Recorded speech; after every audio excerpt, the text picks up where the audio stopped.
stars, and this is CNN.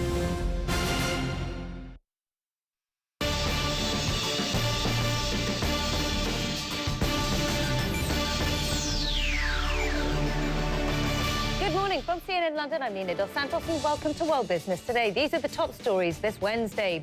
Vote of confidence. The Italian Prime Minister is in Parliament this hour, trying to hold his coalition government together while the economy flounders. Stalemate in Washington. US lawmakers refuse to settle their differences, keeping the government shut down for at least another day. And Oxfam says that food and drink companies are driving vulnerable people into poverty by allowing suppliers to grab their land. We'll hear from the charity this hour. We'll get to the business news in just a moment's time, but first, here are the top news stories that we're following for you at CNN. Starting out with things in Syria, because international arms inspectors have now arrived in Damascus. Some 20 members of an organisation based in the Netherlands are in Syria these days to oversee the destruction of the country's chemical weapons stockpile. The action comes as part of a UN resolution calling for these weapons to be eliminated by 2014. Benjamin Netanyahu says that Israel will stand alone against Iran if necessary. The Israeli Prime Minister told the United Nations that Tehran is, quote, trying to fool the world seeking to develop nuclear weapons despite its repeated denials. He's calling for sanctions against Iran to remain in place. And 4 Greek lawmakers from the Golden Dawn Party were met by tight security and some cheering supporters as they entered a courtroom in Athens on Tuesday. They face criminal charges as part of a crackdown on the far-right group in the wake of the murder of an anti-fascist musician in Greece. They were arrested over the course of the weekend alongside the party's leader. First, though, investors today are watching 2 governments in crisis this very Wednesday. In the United States, of course, it's day 2 of a government shutdown looming today. As the political paralysis continues on that side of the planet, many federal services do remain closed with workers furloughed. Whilst in Italy, though, political infighting still threatens this man's job as well as his coalition government, and not to mention the country's economic stability. We're talking about the 3rd largest economy in the Eurozone hanging in the balance. So let's get into the details of what's happening over there. The Italian Prime Minister Enrico Letta is back in Parliament right now this hour to ask lawmakers for what he calls, quote, a crucial vote of confidence in his policies. He was forced to call the motion after the former Prime Minister, Silvio Berlusconi, pulled his ministers from the cabinet on Sunday. But Mr. Letta says that he could still win this fight because senior party figures say that 40 senators from Berlusconi's own People of Freedom Party are actually ready to defy him, it seems, and instead vote for the Letta government. Those votes would give the PM the majority, we're talking about Enrico Letta here, he needs to continue with his government. It could also be a blow for Berlusconi, who, remember, was convicted of tax fraud in August and is facing a vote to exclude him from the Senate as a result of that. Well, it's a sort of lose-lose situation for the Prime Minister in Italy, though, because if the vote goes his way and he does manage to survive, his government will be very weak indeed with Berlusconi in opposition, and Berlusconi may well table another kind of issue that could cause a vote of no confidence in the future and try and withdraw his support from the government. Let's go over to Ben Wiedemann, who's live in Rome this hour with all the details. All of this, Ben, surrounds Berlusconi's a possible exclusion from the Senate, doesn't it, really? That's the agenda behind it. Well, that's basically what everybody here is assuming. A Senate committee will actually be discussing his possible expulsion from Parliament due to his August 1st conviction on tax evasion, which includes a ban on public life. Now, Prime Minister Letta, of course, is speaking to the Senate, the upper house of Parliament, and he said that Italians are saying that they want an end to all this drama and they want their elected representatives to get down to governing the country. And of course, the country at the moment is in a profound economic crisis. Youth unemployment is now over 40%. Overall unemployment is 12.2%. The economy has been in the longest recession since World War II. So there seems to be a real exhaustion with the drama that's going on in Italian politics. People need to get back to work. And therefore, at this point, it does appear that perhaps Letta, Prime Minister Letta, will be able to pass this confidence vote due to the dissatisfaction, the disaffection within the ranks of the PDL, the Popolo della Libertà, the party of Silvio Berlusconi, many of them beginning to feel that Berlusconi is going down, and they don't want to go down with him. Indeed, Ben, his heir-anointed Angelino Alfano seems to be preparing to vote against Berlusconi himself. Yes, he's the deputy prime minister and has long been thought of as the heir to Silvio Berlusconi. But at this point, given just the total number of scandals and trials in which Berlusconi is involved in, and the fact that it looks like after 20 years he may actually serve time, if only under house arrest, for this tax evasion conviction, that his protégés don't want to pay the price for all of Berlusconi's scandals. So this could be possibly the beginning of the end of Silvio Berlusconi's political career. We should talk about the issue of a vote of confidence. It sounds terribly serious to people outside of Italy, but for people like you and I who've covered Italian politics in Italy, actually what's interesting is that these votes of confidence are used to ram through reforms.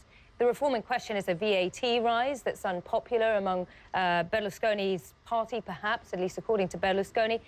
Is there a real prospect, though, that Enrico Letta could lose this one? And even if he wins, his government will stay shaky because Berlusconi will be looking to do this again. Well, of course, even if he does win the confidence vote, yes, the government will be shaky because Italian governments, almost by their nature, because of the nature of coalition politics, they're never very solid. But as far as, for instance, the raising of the VAT goes, in a sense, it's inevitable. Italy is running a huge deficit. They have to make up for that. And Berlusconi was pushing for the abolition of what's known as the IMU, which is the property tax on primary residences, which was very unpopular, but it has to be made up somewhere else. So, in fact, the numbers really dictate the situation here. And Berlusconi can propose this and propose that, but the fact of the matter is, at the end of the day, Italy has to face reality in its current financial crisis. It certainly does. Ben Wiedemann all over the story there this hour. As you can see, those are pictures of Enrico Letta delivering his speech, and that vote of confidence will happen later on today in the Italian Senate. Well, this is a story that, of course, we're going to be following all day here on CNN. Later, Christiane Amanpour will be speaking to the former Italian Prime Minister, Mario Monti. Do tune into that. It's Amanpour. It airs at 8 p.m. if you're watching from here in London. Well, trading on the Italian Stock Exchange opened just over an hour ago. Let's have a look at how it's been faring in today's session. A slight move above the 18,000 mark, up 0.3%, but the real movement for this market was yesterday when it ended the day up 2.5% on the back of news that people like Angelino Alfano, Berlusconi's protege, may even vote against the head of his own party. So that was quite interesting because what it means is perhaps, as Ben Wiedemann was saying, it could be the start of the end for Silvio Berlusconi, a character that has dominated political spheres in Italy for the best part of 20 years, but also somebody who's been very, very difficult to read from the international markets perspective. Now, let's have a look at how the European stock markets have been doing in today's session, slipping at the open. Investors concerned, of course, about the US government shutdown, but yesterday they managed to shrug off those concerns on the first day of the shutdown. The real issue today is the European Central Bank will be having a meeting deciding on interest rates. It's not expected to move the main lending rate from its record low of 0.5%. But what we should say is that Mario Draghi, having been the former head of the Italian Central Bank, well, he may well mention some kind of comment about the spectre of Italy falling back into political turmoil. Now, the Eurozone, it seems, is emerging from its recession, but economic growth does remain weak. The UK's biggest supermarket chain, Sainsbury's, has been coming out with its second quarter sales in the UK. That stock is down by more than around about 4%, and that, again, is due to the shaky outlook, particularly for the UK.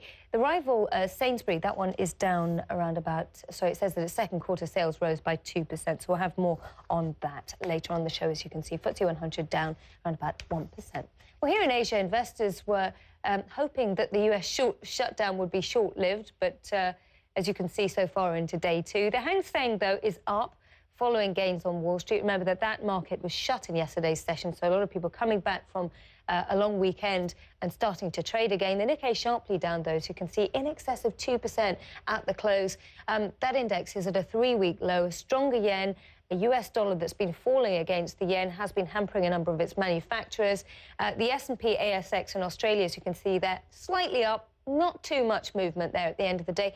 Financial and property stocks leading the gains, but resource shares notably weaker in the Australian sector at the moment. We've seen the trade deficit there for the month of August turn out to be wider than expected again. All down to those falling commodity prices, because that is what underpins Australia's main markets.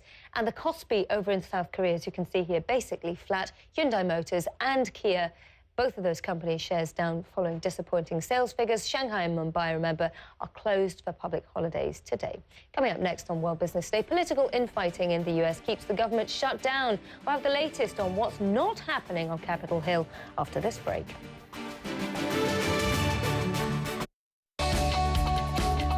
Where can you find the largest collection of real estate opportunities in the Middle East? The 12th edition of Cityscape Global will be 50% bigger, featuring 200+ exhibitors and 25,000+ visitors. Meeting points for the global real estate industry, featuring the region's largest showcase of investment and leasing opportunities across residential, commercial, industrial, retail and hospitality real estate sector from 8th to 10th of October 2013 at the Dubai World Trade Center. This month on Living Golf. The President's Cup. We're with the international team captain, Nick Price. I've been fortunate to have been on the winning side that one time, which I'll never forget. Tom Watson. 1 year to the Ryder Cup. Tiger and Turkey's millions. And going Bubba short with one of the stars of American golf. Only on CNN. Living Golf, Thursday on CNN. In association with Rolex. Hello and welcome back. You're watching World Business Today. The US government remains in a state of paralysis. The partial shutdown is now into its second day, and there's no sign that Republicans and Democrats are actually ready to compromise on a new spending bill. Well, on Tuesday, the House of Representatives, where a majority of Republicans actually are, so they have a majority over there, they voted on 3 measures to restore limited funding. But here's the key bit. Democrats in the Senate managed to shoot them down yet again. The president's healthcare reform is at the heart of this particular disagreement. Barack Obama and his advisors did meet in the Oval Office to try and talk about the budget battle and a second deadline that is looming. That's the one that tackles the need to raise the government's debt ceiling. The Treasury Secretary, Jack Lew, was there, as you can see, leaning in over there. He told Congress on Tuesday that in around about 2 weeks, well, there could be nothing more Washington could do to try and stop having to pay things and put off raising the debt ceiling. And the President Obama made it clear that the government must have its bills paid. I will not negotiate over Congress's responsibility to pay bills it's already racked up. I'm not going to allow anybody to drag the good name of the United States of America through the mud just to fight a settled election or extract ideological demands. Nobody gets to hurt our economy and millions of hardworking families over a law you don't like. Well, as the blame game continues in Washington, CNN's Brianna Keeler breaks down the political sparring that's keeping the U.S. at this current impasse. The impasse in Congress is no closer to being resolved this morning. The motion to table is agreed to. With nearly 800,000 federal employees off their jobs for a second day, President Obama is blaming Tea Party Republicans for shutting down the government over their objections to Obamacare. They demanded ransom just for doing their job. He's urging Congress to act. Allow the public servants who have been sent home to return to work. Tuesday night, House Republicans tried to fund the government piecemeal, starting with veterans, national parks, and the city of Washington, D.C. We're ready to talk, and they have rejected that. Now, we have to send that back every day. Their first attempt failed, most Democrats voting no. This is a waste of time. It's not going anyplace. What's worse, we're about to hit the debt ceiling. Treasury Secretary Jack Lew again warned Congress that if it doesn't raise the U.S.'s ability to pay its debts, it will default October 17th. GOP leaders blamed Democrats for refusing to sit down and negotiate. My goodness, they won't even sit down and have a discussion. President Obama said his signature program isn't up for discussion. The Affordable Care Act is still open for business, and it is here to stay. Frustrated taxpayers made sure their voices were heard too. You might want to tell Harry Reid to I'm tired of a Congress that can't govern this country. You guys are worthless. Brianna Keeler, CNN, Washington. So, U.S. stock market shrugged off the shutdown on Tuesday.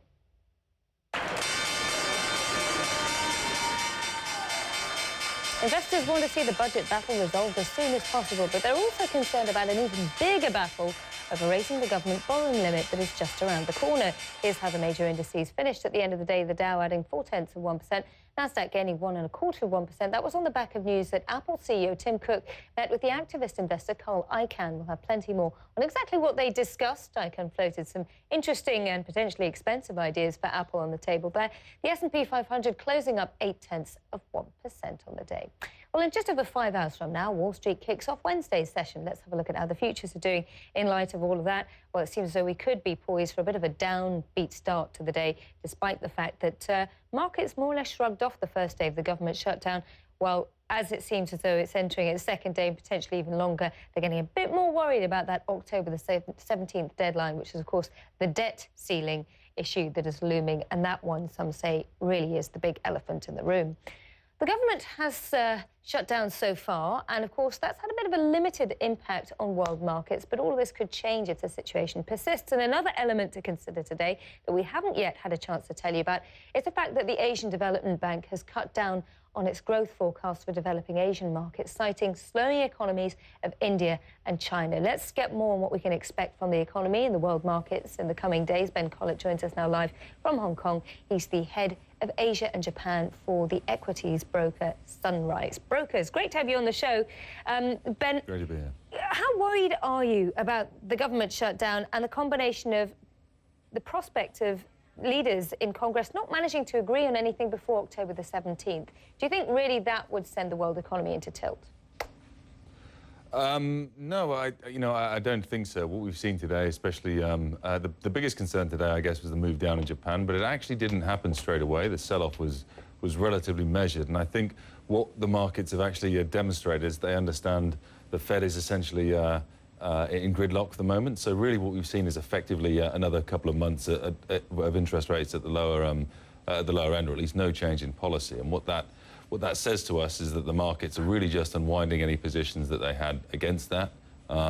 As far as this impact, the government shutdown itself on the global economy, on the U.S. economy, I think obviously we're assuming that it will be resolved at some point. So the actual numerical reduction in U.S. GDP is not going to be that significant, assuming it's resolved within, say, a month.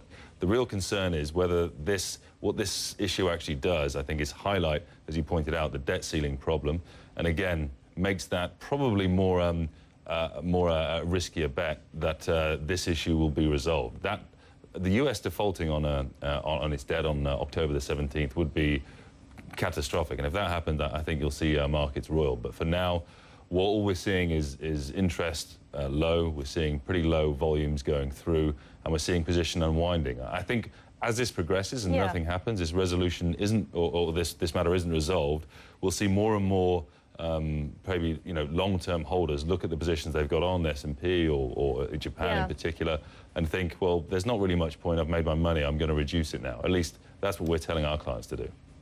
Right, OK, so don't buy anything for the moment because we don't have any clarity on where things are going. Let's talk about that potential for a default. Do you think it's really going to happen? This is all political theatre, isn't it? I think once you throw the fact that the U.S. defaulting on its debt would actually pose a very real security risk to the nation, which I think is the key term we're going to look for. If they start talking about security and manage to convince these guys the real impact of defaulting on the most held debt worldwide, then I think you'll see a pretty speedy resolution. The shutdown was a surprise, but in many ways, actually, I think the fact that you have such, as we saw, such a negative public response is going to encourage a quicker resolution to this debt ceiling. We all know, the markets are very much aware that this is the bigger issue. I suspect, and certainly we're planning, the markets aren't tanking at the moment, so they're assuming that this issue actually makes resolution of this debt issue much bigger. Essentially speaking, the US cannot default on its debt. it can't happen. And if that does happen, then we'll be having a very different conversation in a couple of weeks. But we are assuming it's a very, very low probability that that will happen. Yeah, not least because the US dollar is the world's reserve currency. A lot of those US treasuries held by emerging markets. And that brings me to the next thing I want to discuss here. The Asian Development Bank now downgrading its forecasts for developing Asian economies. Not the first time we've heard this from them. It's just part of a worrying trend, though, isn't it? Because we were expecting countries like China and India to bring us out of the current impasse.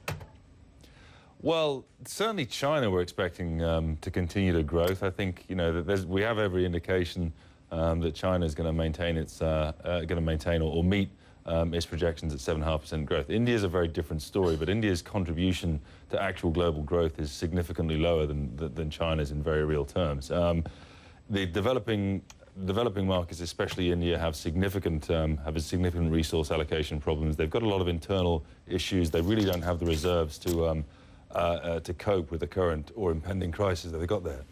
Excuse me. China, on the other hand, does. So the actual size of the developing nations, if you look at the Philippines, Thailand, Indonesia, Malaysia, and India all combined, don't add up to match China. So whilst we're looking at a much slower growth trajectory, I think China's probably very much more capable of achieving its goal. India, on the other hand, has a very different set of problems and a much lower ability to cope with those in terms of its foreign currency buffers and that sort of thing. So it's a worrying trend over there, and for the rest of developing Asia that depends on exports to the US and China, I think it's probably less worrying. OK, Ben Collett there from Sunrise Brokers joining us from CNN Hong Kong. Thanks so much for your views today. Coming up on the show after the break, own a piece of history. Shares of the Empire State Building in New York are up for grabs. And I speak to the man behind the skiwear brand Moncler. We talk about the brand's great turnaround and also a potential listing.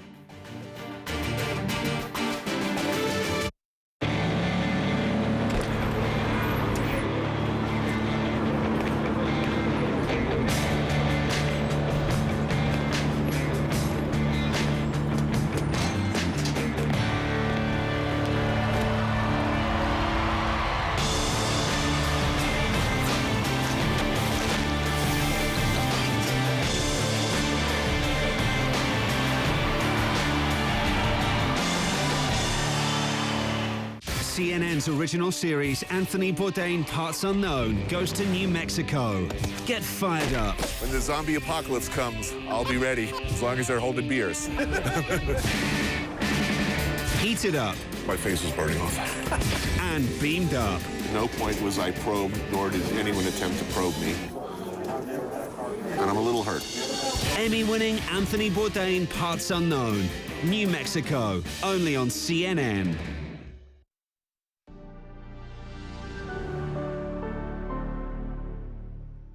Hello, welcome back. While many landmarks are set to close down, one of New York's most famous buildings, it seems, is going public. Starting this week, you could own a piece of the Empire State Building.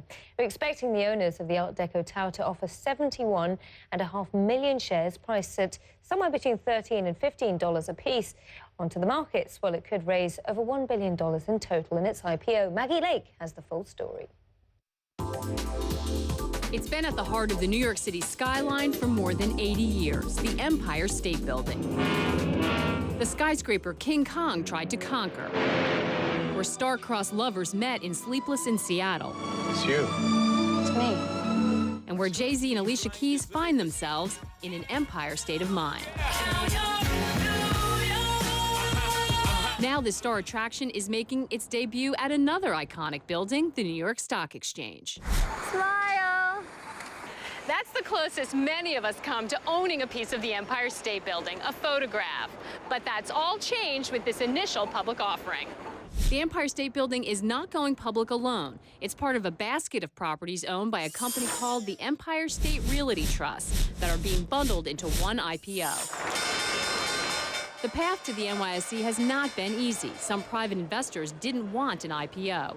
But real estate watchers say the building's made money for investors before and could do so again. People 50 years ago have bought into the Empire State Building. People 10 years ago, people 20 years ago have bought into this ownership structure, the current ownership structure that's about to be replaced. And they've all made money because Manhattan real estate has been a winning bet. It's been an upward trajectory. Certainly the Empire State Building has appreciated. If you have a long-term ownership hold, you will make money. That is, of course, if demand for New York City real estate holds up. Indeed, the 102-story Empire State Building has seen its share of economic challenges over the years. Completed in 1931, in the midst of the Depression, it recently underwent a top-to-bottom renovation, attracting new tenants like social media firm LinkedIn. One big draw for investors, the tens of millions of dollars in revenue that comes in from the world-famous observation deck, where you may run into a couple tying the knot, or movie stars, like Uggy the dog. So don't listen if someone has a bridge they want to sell you, but investing in the Empire State Building, analysts say you could see the shares climb. Maggie Lake there reporting from New York. Well, as temperatures start to drop in Europe, one brand that's famous for its ski wear is eyeing a winter listing as well. We're talking about Moncler here. It used to be known for dressing the French Olympic ski team, but in the last decade, though, this firm has transformed itself into a big luxury brand. I sat down with Remo Ruffini. He's the man who managed to reinvigorate the Moncler name. I changed the strategy from starting my business in 2003. It was really a mountain wear company. I turned into let's say, a jacket you can use everywhere. We make jacket for everybody. So we say we don't want to be too much in the fashion system. If you are too in fashion, I think, use for one season. I think Moncler, you can buy a jacket you can use for 6-7 years. You didn't just buy this company. You're the creative director. You're the person behind this company's transformation visually as well, and also in terms of products. You don't just make jackets, you make shoes, you make winter boots, handbags, etc. How important is the design element of this? Because you're the creative director. Yeah, for Moncler it's very important because we don't have one designer as the company. I think we have, I use different designer. I use the designer from China, from Japan. I have designer from the United States. I have a French designer because I think Moncler is quite a unique product. And we opened the first city store, it was in Paris, 2007. And now we have like 115 Moncler stores worldwide, 30% of our turnover in Asia. That is quite a good market, including Japan, that I trust a lot on this country, because I think there is a lot of energy. They know very well the brand. The brand is there, even if it was very small, it's there since 20, 30 years. Japan for us is very strong. Europe is our country, and we make like 50% of our turnover. In 150 stores, we just started retail 5 years ago. I think we can improve. So, you bought this company in 2003. You've made it rise from the ashes. You've turned it into something fashionable and also something that has a direct link with the customers because they have shops and it's not a wholesale bought product. What's the future for this company? Because you've taken in private equity investors. There is rumours of an IPO on the cards. We tried already an IPO in 2011, because our company is, they have private equity. We have three private equity firms inside as a shareholder. And I think to go public is a very strong opportunity for a brand. Let's see what's going on. We don't know yet. I think it's a big opportunity for the company, but it's not, we have like 3-4 shareholders now. I think it's the natural exit for the private equity firm. We are ready since June 2011 because we work hard to prepare the IPO 2 years ago, and now we are everything. So what are you waiting for? Market conditions? The exit, if I have to talk with my partner if they want to exit because they really trust about the company. And the market, I think, is worldwide is not bad, for a moment. In Italy is quite, let's say, weak, especially in the last 2-3 weeks. We have board in the next month. It's all on the table, the opportunity. So that's Remo Ruffini there, who is at the helm of Moncler, the ski brand, which is now also a rather fashionable name on the catwalks of cities around the world, including Milan. Well, across the United States, some 800,000 federal workers are being told to stay at home. Why? Because of a government shutdown. Now, some of them have let us know how they're coping with that kind of uncertainty already on day 2. Do stay with us for that and plenty more. I'm tired of your lines, sick of your lies. This love is done for good. I'm gone. I'm moving to the other side. top, it's a love. I move it to the other side, it's a love. We drop back home, it's a love. When the network clear like Elton. We go my gentle, network we just stay gentle. Let's go, I done the fuck, go, to go. I'm moving to glow. 1, 2, 3, let's go. Everybody come on, let's go. Global come, it's a love. Global come, it's a love. We are going to give me I'm so unlimited.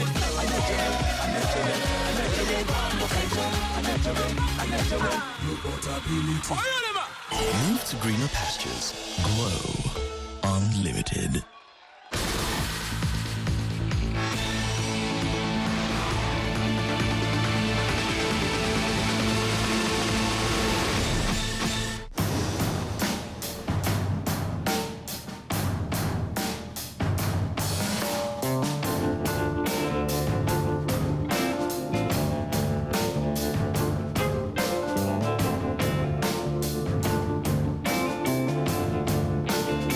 Start spreading the news. I'm leaving today.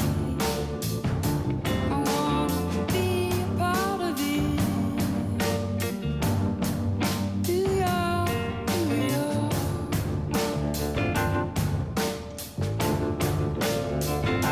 If I can make it there, I'll make it anywhere. New York. Quest means business. New city, new time. Weeknights on CNN. I'm Errol Barnett in Johannesburg, South Africa. This is CNN.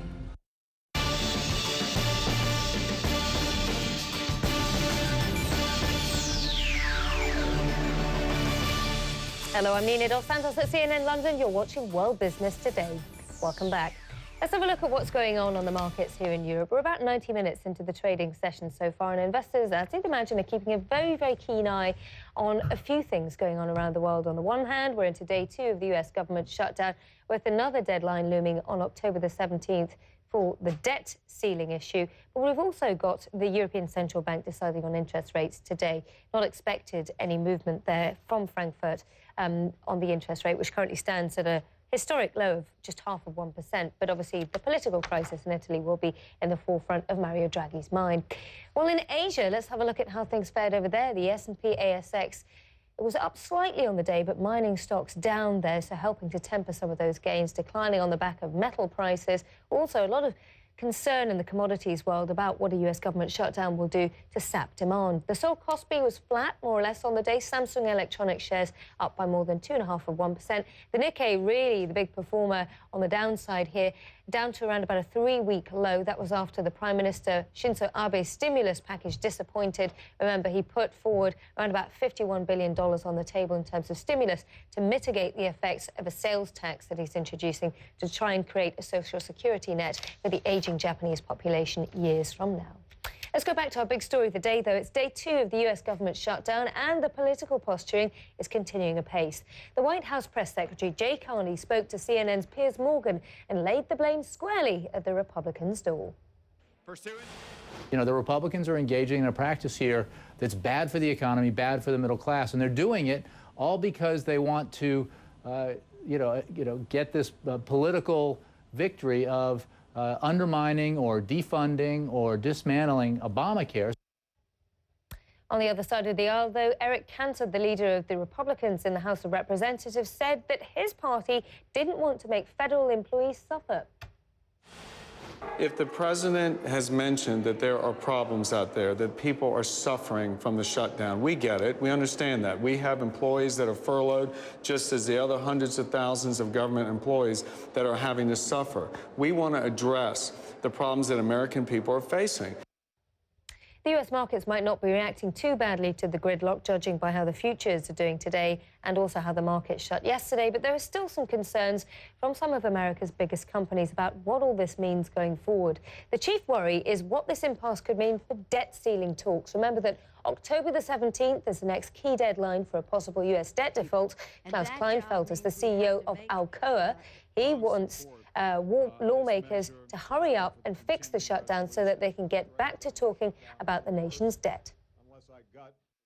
We've seen what they are capable of doing at a time when the economy is just in the course of recovering here in the U.S. The last thing we need is those type of disruption. I mean, what I think we should do is raise on a short term the debt ceiling and start a very serious discussion on fiscal reform. And that should happen. And I think with grown-ups, that typically happens. Well, the issue of raising the debt ceiling before it's too late tops trader Alan Valdez's list of worries. He says the consequences, if the U.S. does default on its debt, could be catastrophic. Last year, when the S&P downgraded America, we lost 600 points in one trading day. You could see the last 2 years wiped out in 1 week. I mean, it would be huge. It would be a total disaster. That's why I can't believe this country would go down that road. But I tell you, it's different times right now. It is kind of scary, but I do believe we will come up with a deal. Well, a U.S. government shutdown is complicated, especially when it comes to employment and pay issues. Federal workers are required to be paid, but their checks may not arrive until after the shutdown actually ends. The U.S. President Barack Obama signed off on a law on Monday ensuring that almost 1.5 million serving military personnel will actually get paid on time, no matter what happens here. The president's paycheck will also remain unscathed, lucky for him, because he has constitutional duties that he has to fulfill, so he fulfills that requirement for getting paid. It's the same for other members of Congress, despite having caused the shutdown themselves. Well, it's the rank-and-file government workers, as you'd imagine, often the little people who bear the brunt here. Those who do manage to keep their jobs during the shutdown will be paid, but they may not be paid on time. And for the furloughed staff, there's no work and no pay guarantees. For workers who've been furloughed or deemed non-essential government staff, the shutdown brings plenty of uncertainty here. Renee Marsh takes a look at the personal side of Washington's partisan politics. The lights are on early, as usual, at this Washington, D.C. home. We will have more of the government shutdown coming up in just a little. But inside, the morning drill feels different for federal worker Natasha Rozier. Finish sugar up your milk so we can get ready because mommy's going to work for a few hours, okay? Rozier, a Census Bureau employee, is essential to her 5-year-old daughter as she readies her and drives her to school in the nation's capital.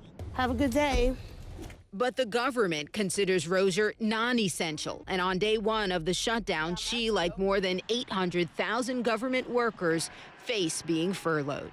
What do you tell your daughter, I guess, at this point? She's too young to understand what's going on. I try not to. At 5 years old, you don't understand that finances is going to be a little difficult for mom and dad. Minutes after arriving at work. This in my hand is the notice of furlough that all employees were given this morning. And she's not alone. I came here to work today, and I'm not allowed to. I'm not essential. None of us are. So, and now I'm doing the walk of shame. I guess it's kind of melancholy, little numb. Federal workers left in droves and union members protested the government they say failed them. We all are essential. We want to work. We pay our taxes and we expect to come to work just like everyone else. And today we're here and not being able to go to work.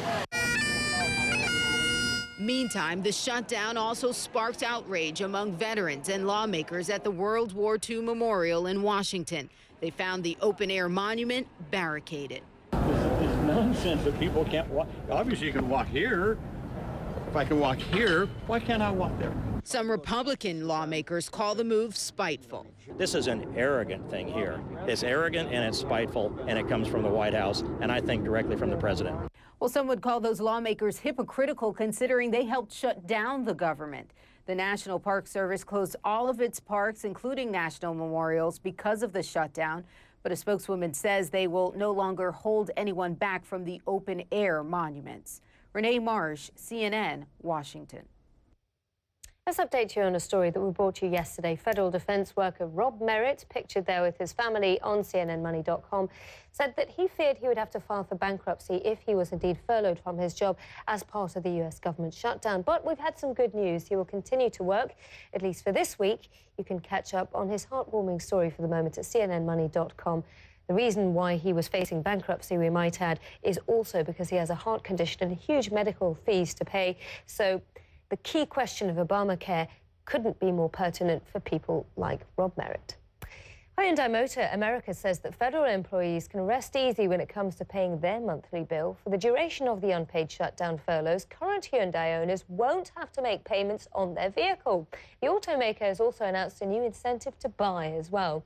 In October, all furloughed employees can buy or lease a car without having to make a payment for some 3 months. So Hyundai, one company that is, at least for the moment, capitalising on the political theatre in Washington. Nevertheless, families forced off their land to feed the world's growing appetite for sugar is what we're going to be focusing on next. Oxfam says that that's what's happening in a number of the world's developing countries, and it's accusing some of the top firms out there of turning a blind eye. Smart companies choose Germany. At Next Kraftwerke, we are helping create a model for smart energy provision. Our virtual power plant manages renewable energy sources for constant energy supply, creating new opportunities for producers and consumers alike. As an academic spin-off, we're delighted to operate in a startup-friendly country that's shaping the future of the energy market. Germany, smart up your business.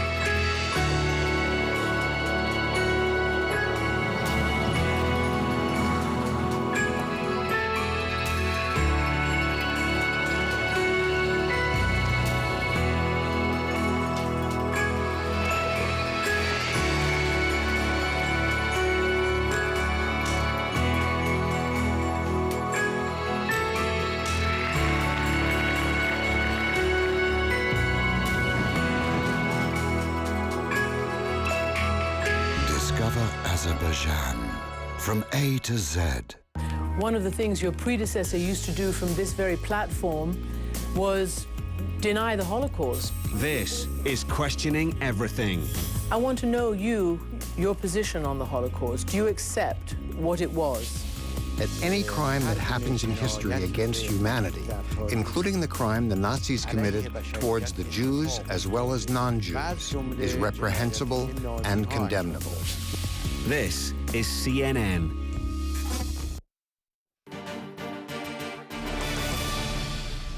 Welcome back. You're watching World Business Today on CNN. International aid agency Oxfam says that indigenous farmers are paying too high a price for the world's growing appetite for sugar.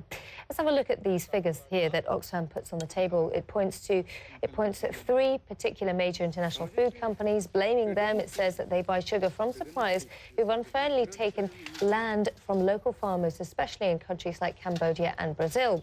Oxfam, as such, is urging Coca-Cola, PepsiCo and Associated British Foods to prevent their suppliers from engaging in so-called land grabs. And in a new report called Sugar Rush, Oxfam says the amount of land being used to produce sugar globally is around about 31 million hectares. Just to give you an idea of size, that's around about the same surface area as the country of Italy. Oxfam also says that families who once made a decent living from the land these days are just struggling to survive without their farming income.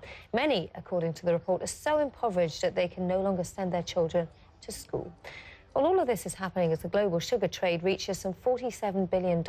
Sugar production is expected to increase by another 25% in just the next 7 years to come.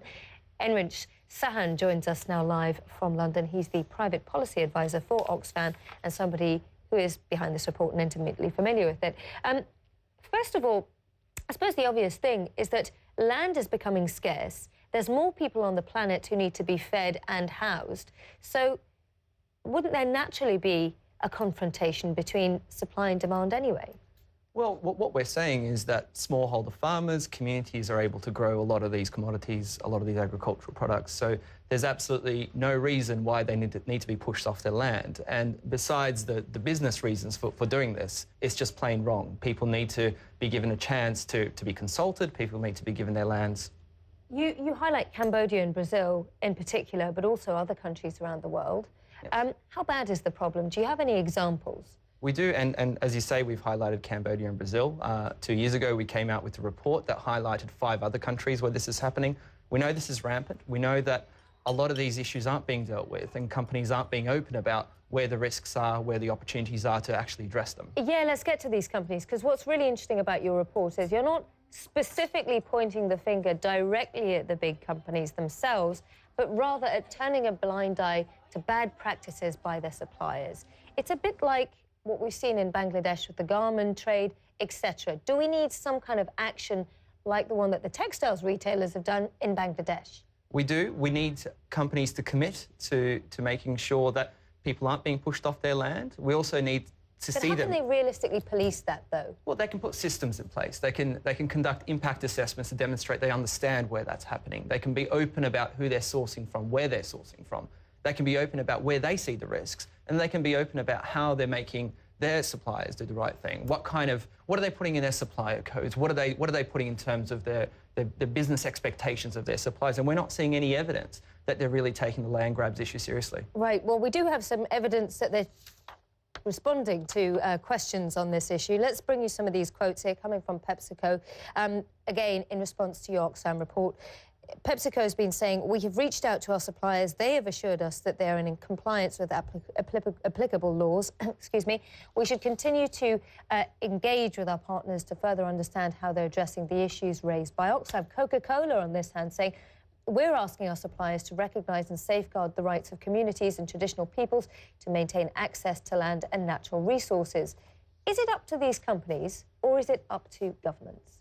The companies need to do a lot more. These are the 3 most powerful companies in the sugar game. So they have a huge amount of leverage. They can really lead the way here to make sure that land rights are protected for communities around the world. So while obviously governments do have a part to play, they can't defer to governments and say, we'll do as much as the law lets us get away with. Yeah, let me also bring our viewers the Associated British Foods one as well. The true test of any organisation is actually what it does. Illovo, which is a subsidiary of theirs that you've highlighted here, is a magnificent example of a company that works to the highest ethical standards to benefit communities in which it operates. Will there ever be a time, if sugar trade is rising around about 25% over the next 7 years, that the local people can actually get on the back of that trade and benefit from it? So can't these local farmers produce sugar themselves? Yes, they can. So how could we do that? Well, Illovo is actually a company that does that in lots of places throughout Africa. What we're saying is, in combination with that, we need to make sure that you have systems in place and you're disclosing how you're dealing with this raging issue of people losing their land around the world. And that's a real issue for us, to see that they're disclosing this. They're ensuring, we need to see that they're ensuring consumers that what they're putting in their mouth hasn't meant that people have been pushed off their land. All of this leaves a rather decidedly bitter taste, doesn't it, if you are buying sugary drinks, foods, comfort foods, a little treat, and actually other people are losing their lands on the back of this. And if we talk about what realistically can be achieved here, these kind of comments that have come from PepsiCo, Coca-Cola and Associated British Foods, what do you make of them? Is it the usual standard guff? I think it's a tough issue for them, and I think it's a new issue for them to deal with. I think this is something that's been quite convenient, really, to ignore and not to tackle, because it's not an easy thing to solve. But I'm encouraged to see that they're responding. I'm encouraged to see that some of their language seems to suggest that they're going to start looking at this issue. But what we need to see is action a lot sooner than what some of these comments are indicating. Erin Sanad, thank you so much for joining us from Oxfam with that latest report that says that people are being pushed off their land because of land grabs by companies working to provide sugar for some of the world's biggest drinks and food makers. Thank you so much for joining us here on World Business Today. So with the ongoing US government shutdown and some weather and space agencies being suspended, let's go over to our meteorologist Ivan Cabrera, who joins us now with the latest from the CNN Weather Centre. Well, you're still working, Ivan. Yeah, still working. I'm privately employed. That's a good thing here, but we have a lot of federal colleagues here that are not getting paid. They're at work, some of them, and they're not getting paid. So this is what's happening here. When you go to a lot of the web pages that are run by the federal government, relating to weather, you get this, NOAA.gov. Due to the federal government shutdown, NOAA.gov and most associated websites are unavailable. They are only maintaining the ones that are for essential safety, aviation, and things of the like. Now, NASA, for the most part, all the employees have been furloughed here, essential only to support the ISS. We have astronauts and, of course, the International Space Station up there. We also have the weather satellites that need to be maintained. NOAA employees will remain on the job, but not paid. Of course, retroactively, they should be once we get this thing underway here and get the government back in action here. Now, this involves the NHC as well. The National Hurricane Center still operating. There's a storm system in the Gulf this weekend that's going to be developing here. They are going to be tracking that. They're still there, still manning the computers and the models here. USGS, another federal agency here, most operations there have been suspended. What is the USGS? Well, that's the one that, of course, provides us with all the information regarding seismic activity and earthquakes. And this is fascinating here, and it caught me. While the USGS will continue to monitor and report earthquake activity, the accuracy or timeliness of some of the earthquake information could be affected by that reduced level of operation. So basically, if an earthquake occurs, we just may be late in getting that information. We do have other agencies that we can depend on here, but that is certainly not good. So the faster we can get this, of course, for many people, not just in the Weather and Space Department here, settled, the better. Back to you. All right, then. Thank you so much. Ivan Cabrera there with the latest on how that U.S. government shutdown is, of course, affecting the government weather forecasting systems as well as seismic monitoring activity. Now, you're watching World Business Today. After this short break, it's all about Apple. Cook meets ICANN. Find out what happened when the CEO had dinner with the restive investor. And the battle of the brands will tell you who's on top and who's been knocked down a peg or two.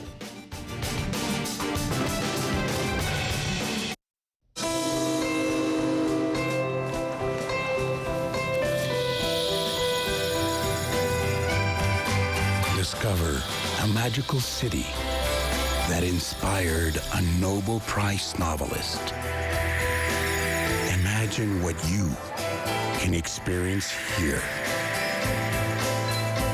Colombia is magical realism. The answer is Colombia. CNN's original series, Anthony Bourdain Parts Unknown, goes to New Mexico. Get fired up. When the zombie apocalypse comes, I'll be ready, as long as they're holding beers.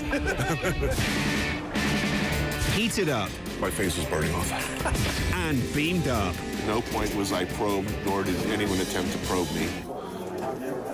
And I'm a little hurt. Emmy-winning Anthony Bourdain Parts Unknown, New Mexico, only on CNN.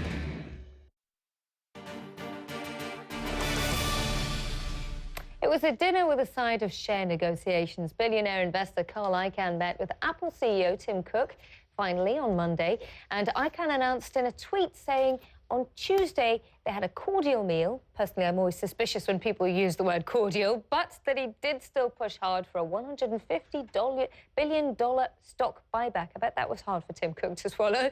And nothing, it seems, has been decided yet. Last month, Icahn said his company took, quote, a significant investment in Apple and that he believes the stock is seriously, those are his words, seriously undervalued. Well, Apple investors seemed pretty pleased with Carl Icahn's announcement. As you can see there, the tech stock rose by more than 2% on Tuesday's session, but it is still down by more than 8% so far this year. But before he announced that meeting, it was down by over 29% this year. So it certainly has recovered quite a bit because of Icahn's interest. In the battle of the brands, though, it seems as though Apple yet again dominates the story and comes out on top. A list of the world's most valuable brands was released earlier this week, and Carl Azuz tells us who's in and who's out of the top branding spots. What's in a brand? Value, for one thing. For the past 13 years, since consulting company Interbrand started ranking what it calls the best global brands, Coke was it, the world's most valuable brand. But just this year, Apple ripened, reaching the top spot thanks in part to the release of its newest iPhone. And Google found its way into the report's second most valuable spot. This doesn't mean Coca-Cola has lost value. Interbrand says Coke gained value over last year by 2%. But Apple jumped 28% compared to 2012. Google a whopping 34%. And when you look at how the estimated values of these brands break down, you see Apple at the top with an estimated worth of $98.3 billion. So what? Well, the shift shows the starring role technology is taking in our lives. The majority of this year's top 10 most valuable brands are associated with high technology. Interbrand says their products change buying behaviors and how we communicate with each other. But the rankings aren't necessarily the last word on popularity. If you turn to Facebook for a measure, Coke has more than 73 million likes. Google has around 15 million, and Apple has a comparatively tiny 9.7 million. In fact, when you look at who likes Facebook itself, you'll see 95 million thumbs ups, almost as much as the other three brands combined. Carl Azus, CNN, Atlanta. Now, staying with the world of high technology, which is perhaps going beyond the borders of space, talk about a memorable send-off here. You can now, it seems, launch your loved one's ashes into space. For a fee of $2,000, a company called Elysium Space will put a portion of the person's cremated remains into a capsule. It circles the Earth for around about several months, and family and friends can then track the journey on a mobile phone app and receive a professionally produced video of the launch. The ashes then disintegrate when they re-enter the Earth's atmosphere a few months later. Remember, if you want to comment on that or any of the other stories that you've seen on this programme, you can, of course, get in touch with the whole of the team on our Facebook page. Just go to facebook.com/CNNWBT, and you can get in touch with us and send us your thoughts on Twitter. You can follow the whole of the team at CNNWBT, myself at Santos CNN, as well as Pauline and Maggie Lake. That's it for World Business Today on Twitter and also Facebook. Before we go for this hour, let's just have a quick roundup of how the European stock markets are faring. As you can see, not well is the answer to that question. The Zurich SMI is down by the most, over 1%, but the other markets like the FTSE 100 and the Paris CAC 40 down by around about 0.8%. Again, concerns now that as we enter day 2 of the government shutdown in the United States, it could last longer than expected. Also, there's the looming deadline of October the 17th, when the US could eventually default on its debt. Not good. And as you can see, that has also sapped some of the confidence in some Asian markets. We also had a lackluster performance for the Nikkei, down to a 3-week low after Shinzo Abe, the Prime Minister's stimulus package over there, fell flat for many investors. Well, that's it for this early edition of World Business Today. Thanks for joining me. I'm Nina Dos Santos in London. I'll be back in 4 hours' time with the opening bell on Wall Street. CNN Newsroom is next.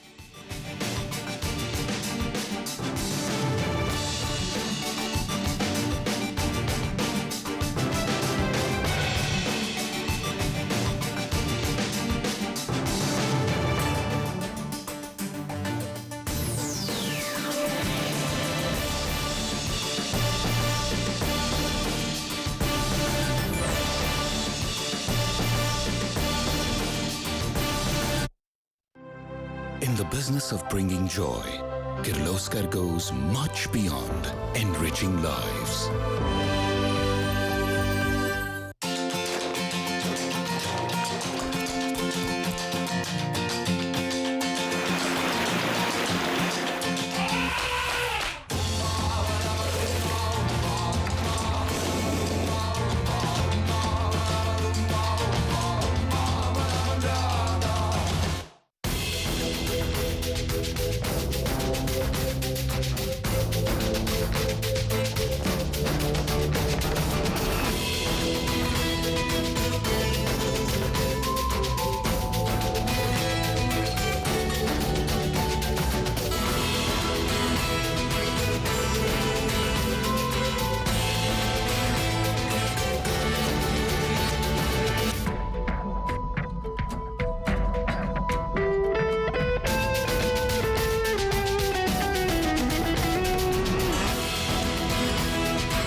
Start spreading the news.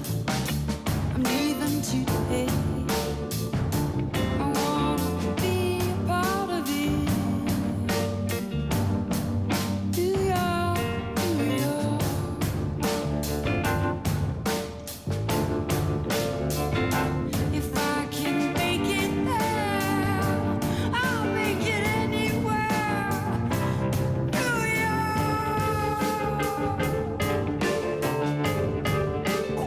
means business. New city, new time. Weeknight.